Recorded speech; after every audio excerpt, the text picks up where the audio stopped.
김영호 통일부 장관 후보자가 5년 전 한 토론회에서 한 발언입니다. 우리는 하나다라고 이야기하는 사람은 민족이라고 하는 색안경을 쓰고 보니까 우리 하나로 보이는 거예요. 남과 북이 하나의 민족이라는 걸 부정하면서 한민족이라는 개념은 북한의 선동에 불과하다고 주장합니다. 북한의 그냥 선동에 휘말리는 거죠. 이것은 민족 공존이라고 하는 아주 잘못된 생각을 하고 있는 것이죠. 김정은 정권을 타도해야 한다며 그동안의 남북 합의를 없애야 한다는 주장도 펼쳤습니다. 4년 전 기고문에는 2000년 남북 공동선언이 북한의 선전과 선동에 완전히 노란한 것이었다라고 적었고 또 노태우 정권 시절에 남북 비핵화 공동선언도 파기할 것을 윤 대통령에게 촉구하기도 했습니다. 일본 위안부 피해자들을 자발적 매춘부로 묘사한 이영훈 교수의 저서 반일 종족주의에 대해서는 감동적인 책이라고 치켜세우기까지 했습니다. 지금까지 나온 어떠한 책보다도 여러분들이 깊은 감동을 느낄 수 있을 것이다. 이렇게 생각합니다. 김 후보자의 주장은 남북 합의를 존중하고 흡수 통일을 지향하지 않는다는 윤석열 정부의 기조와도 큰 차이가 있습니다. 북한 정권이 타도돼야 통일할 수 있다는 생각에는 변함이 없으신가요? 그거는 이제 제가 또 일부에서 이제 보도가 되는데 그건 제가 이제 쓴 글이 있으니까. 김 후보자의 지명으로 윤석열 정부의 대북 압박이 더 거세질 것이라는 전망이 나오는 가운데 민주당은 통일이 아닌 영구 분단을 기도할까 걱정스럽다며 인사청문회에서 철저하게 검증하겠다고 밝혔습니다. MBC 뉴스 장희수입니다. 김채환 국가공무원 인재개발원장 내정자는 문재인 전 대통령이 2021년 8월 군 생체 실험을 지시했다고 주장했습니다. 군 통수권자가 군인을 생체 실험의 대상으로 사용하라는 지시를 내린 셈인 것입니다. 왜 그랬겠습니까?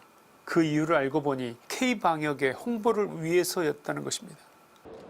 코로나19 예방접종 완료 후에 선제적 방역 완화 방안을 검토한 것을 생체 실험이라고 표현한 겁니다.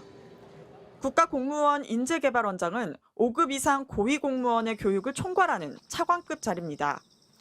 김 내정자는 법률저널 신문사 발행인 겸 사장을 역임했고 언론사 칼럼니스트, 서울사이버대 전임교수로 활동했습니다. 노무현 전 대통령과 박근혜 전 대통령 관련 발언도 논란입니다. 그 죽음, 수많은 분신을 유도했을지도 몰랐던 운동권 세력들의 설득, 이것이 노무현 전 대통령에게도 그대로 적용됐던 것이 아닐까 하는 의문입니다. 박근혜 정부 말에 촛불 시위에 중국인들이 대거 참여한 것을 기억하십니까? 중국은 당시 대한민국에 유학온 7만여 대학생들 전체를 동원할 수가 있었고 김 내정자는 내정 발표 직후 윤 대통령이 최근 말한 명확한 안보관을 모든 공무원에게 교육시켜야 할 기관이라며 어깨가 무겁다고 밝혔습니다.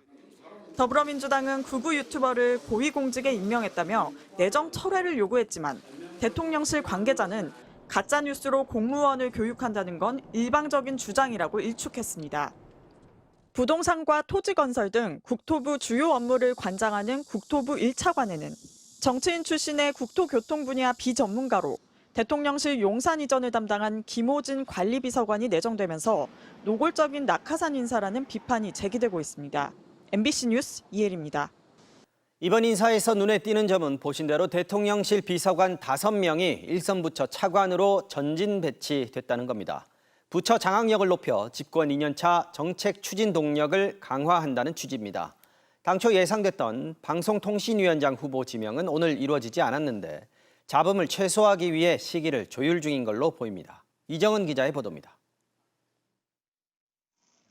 이번에 새로 임명되는 차관급 13명 중 5명은 인수위 시절부터 일한 대통령실 비서관들입니다. 민간단체 보조금 감사를 주도하거나 우주항공청 설립을 추진하는 등 윤석열 대통령의 주요 관심사를 처리한 이들을 일선 부처로 내려보냅니다. 공직사회가 새로운 국정기조로 일사불란하게 움직이지 않는다는 불만에 1년 넘게 용산에서 손발 맞춘 비서관들을 보내 부처 장악력을 높이겠다는 취지입니다. 약탈적인 이권 카르텔을 발견하면 과감하게 맞서 싸워달라고 이를 외면하거나 손잡는 공직자들은 가차없이 엄단해야 한다. 인사청문회를 무난하게 통과할 사람 찾기가 어렵다는 이른바 장관 구인난에 대한 우회책으로 차관 인사를 대신했다는 분석도 있습니다. 여당에선 개혁에 박차를 가할 수 있는 진용을 구축했다는 평가가, 야당에선 인사가 망사됐다는 비판이 나왔습니다. 장관은 결재만 하는 허수아비로 전락하고 부처는 실세 차관들을 통해 대통령실의 하명을 실행하게 될 것입니다. 대선 후보 시절 당시 윤 대통령은 대통령실을 슬림화하고 책임 장관제를 도입하겠다고 약속했지만 이번 인사에선 공약이 무색해졌습니다. 각 부처 장관에게 전권을 부여하되 결과에 대해 확실하게 책임지도록 하는 분권형 책임 장관제를 도입하겠습니다. 방송통신위원회 위원장 후보자로 지명될 전망이었던 이동관 대통령 대외협력특보는 오늘 명단에서 빠졌습니다. 이 특보는 청와대 재직 시절 언론장악 논란에 자녀의 학교폭력 관련 의혹으로 적절한 인사인지 지적되고 있습니다. 당장 떠오르는 의혹, 스트라이크만 5개입니다. 당장 타석에서 끌어내야 합니다. 방통위원장 지명은 KBS 수신료 분리징수 문제를 일단락짓고 7월 말까지인 한상혁 전 위원장의 자녀 임기도 최대한 채운 뒤 이뤄질 전망입니다. MBC 뉴스 이정은입니다.